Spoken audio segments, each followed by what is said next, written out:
Hi everyone, Radhe Radhe. In this video, we're going to be doing chapter 8, verse 13. And here, Bhagwan Sri Krishna talks about what yeah, okay. Let's sing the verse together. I'll translate it and then you'll get to know what he talks about.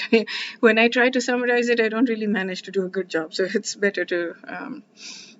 I haven't thought about it long enough, I guess. I need to really think about each verse for days, months, years or something before I can actually attempt to summarize it. Or maybe some of them I can summarize more easily, but this one seems a little difficult. Whatever, I'm digressing. Okay, let's sing the verse together. Omityikaksharam Brahma Vyaharan Mamano Yaha Prayati Tyajan Deham Sayati Paramam Gatim.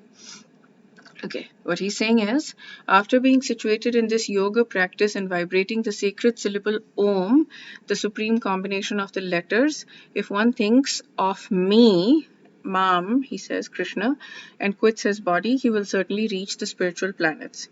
Okay, let's do word by word quickly and then I'll go through the explanations.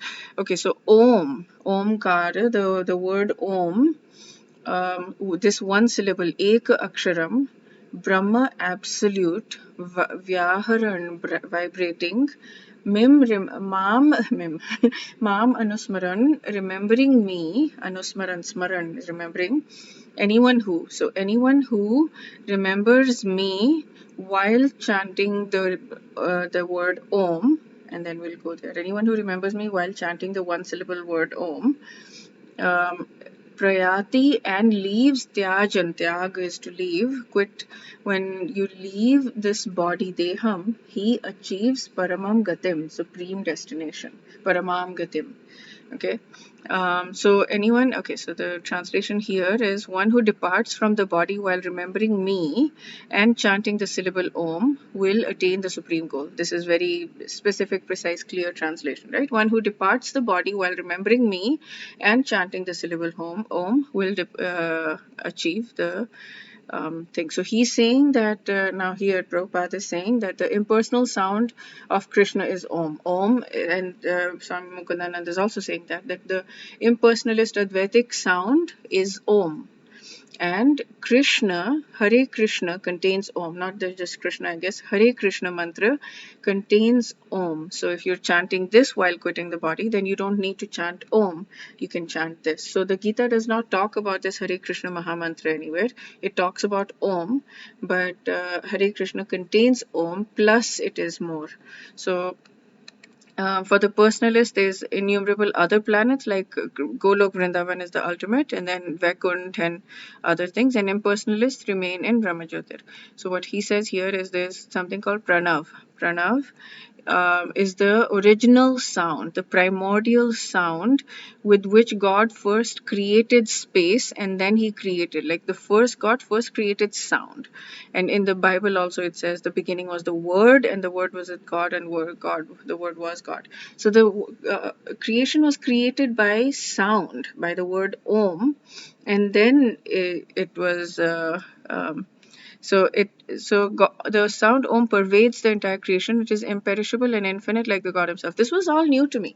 This was such a mind-blowing thing for me that Om is an impersonal way, because I've heard Om all my life and I thought that was one of the best things, but apparently Hare Krishna contains Om and it is the personal way. So, okay, that's a little bit of a difference between Prabhupada and Swami Kundanand as well. But okay, so the Vedas, they have these Bij mantras like Hreem, Kleem, etc. And these are conferred as the Mahavakya or Anahat Nad because it's imperishable and infinite. These sounds, Hreem, Kleem, I've done some mantra chanting of that, Hreem, Kleem. Those are, and Om, those are Brahma Jyotir. You merge with the Brahma Jyotir. You merge with the Brahman. Like you become like you don't attain the personal forms of Krishna. You get to a certain spot, and then there is more after that. Um, that's what Prabhupada claims, that you get to a certain spot with Brahmajyotir, you get to the top of a peak of a mountain, but there are other peaks that you don't maybe see from here. We can't see any of these peaks from here. So we have to pick which path we want to walk on. Do we want to walk on this peak, or we want to walk on the highest peak? And according to Prabhupada, Bhakti is the highest peak according to the Gita, basically, because he keeps saying me all over the place, Krishna.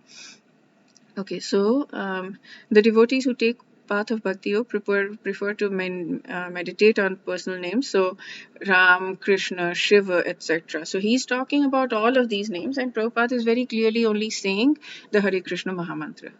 And so yeah, the time of the death is final test of our lifelong meditation. So if we have built ourselves up in a way that at the time of death we can think of God, even though it's so painful to die, then we attain Golok Vrindavan, or whatever we're thinking of at that time. If we're thinking of other things, like he said, we can for the personalist, we can go to Vaikuntha instead of Golok Vrindavan. We can go to Vaikuntha also. There are many different planets. So depending on what you think about, what you're focused on, where you want to go, you will achieve the goal that you want to achieve.